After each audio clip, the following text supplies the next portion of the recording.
painters and illustrators use sketchbooks and daily creative practice to really hone their skills. So as fibre artists, what can we do to hone those skills and do things that take us beyond the basics? In this video, I'm going to give you 7 ideas that can help you have a creative daily practice that will really help to improve your spinning, weaving, knitting, or whatever fibre craft is that you love. Hi, my name's Becca, and I'm a spinner, knitter and newbie weaver, and you're very welcome to my home in West Wales.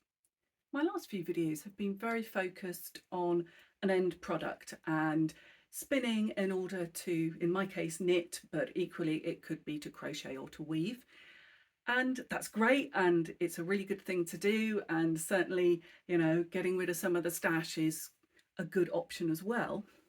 But I think it's really important that you just have fun and you play and you spin without intention.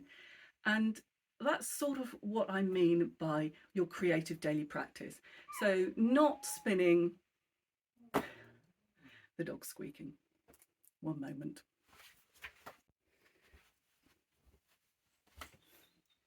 So someone's been squeaking. She wants to be part of the video. And now she's gone camera shy.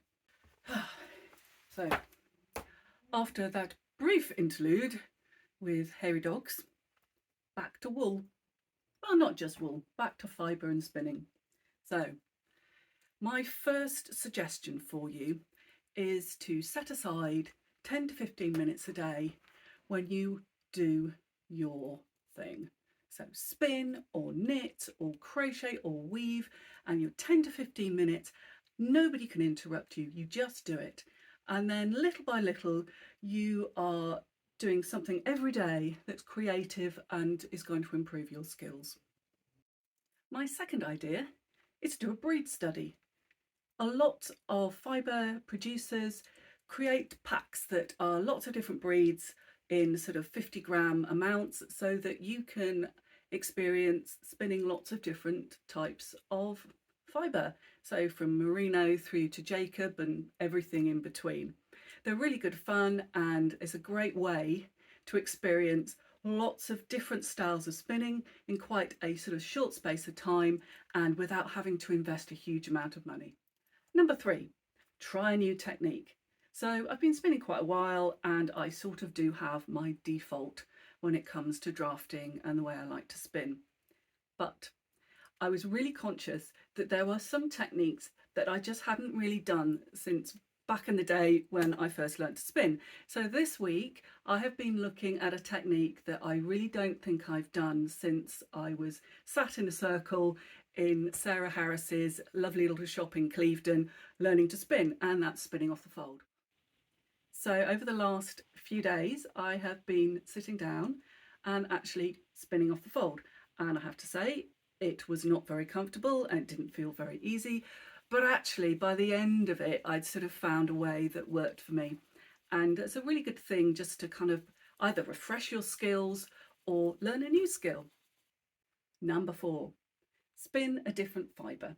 So I predominantly spin wool, and recently I've been experimenting with spinning silk. Again, not something that I particularly do, but it's a great way of just extending my skills and refreshing what I learnt quite a long time ago. I don't want to tell you how many years ago, quite a long time ago. Number 5, have an ongoing project.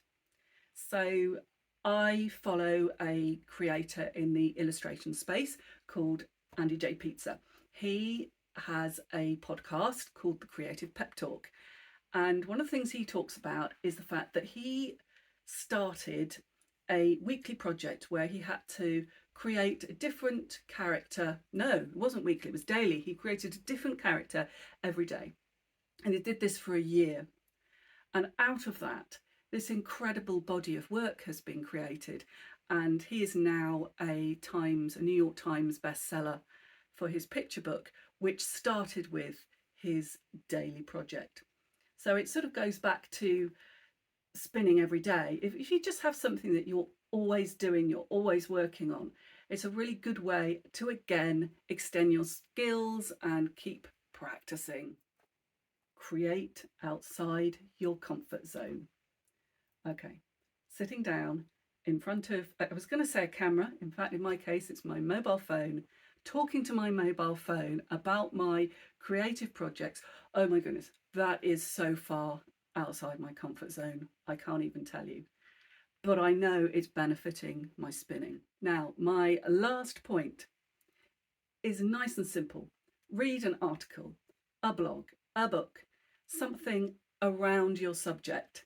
Now, I've got quite a lot of books on my bookshelf and I go back to them and I read them. And recently I've subscribed to Spin-Off magazine and I have to say I'm really enjoying that.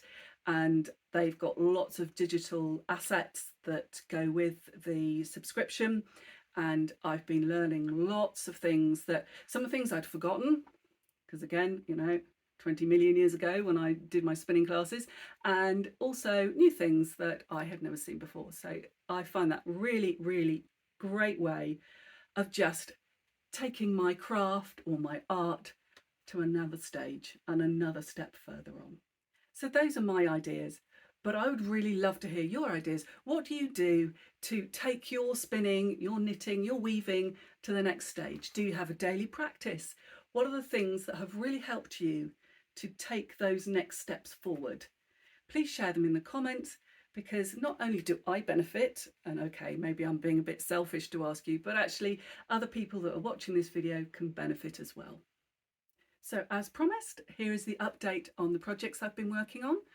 So I'm just trying to think, 2 videos ago I was talking about stash busting and I started to spin up the yarn that I need for my stash busting project, and I've got 2 more colours to go onto my little chart of 20 colours that I need, and I've got another one. I'm looking down here, you can't see down here, my wheel is down there.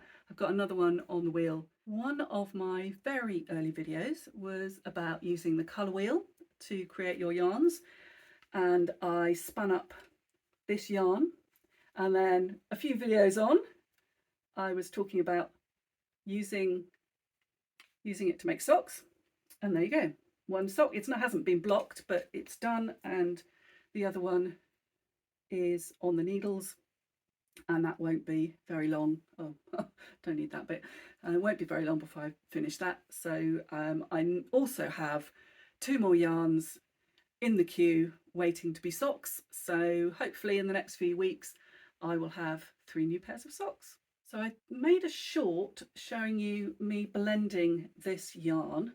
I didn't make a full video, and these are half knitted mittens, which are for my darling man, and it's a pretty simple pattern.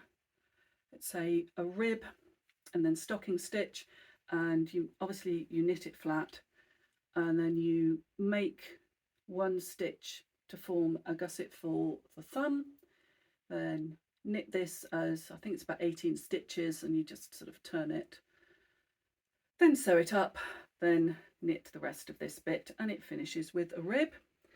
And the second one is well underway, so that I'm pretty sure is going to be finished probably in the next 2 days.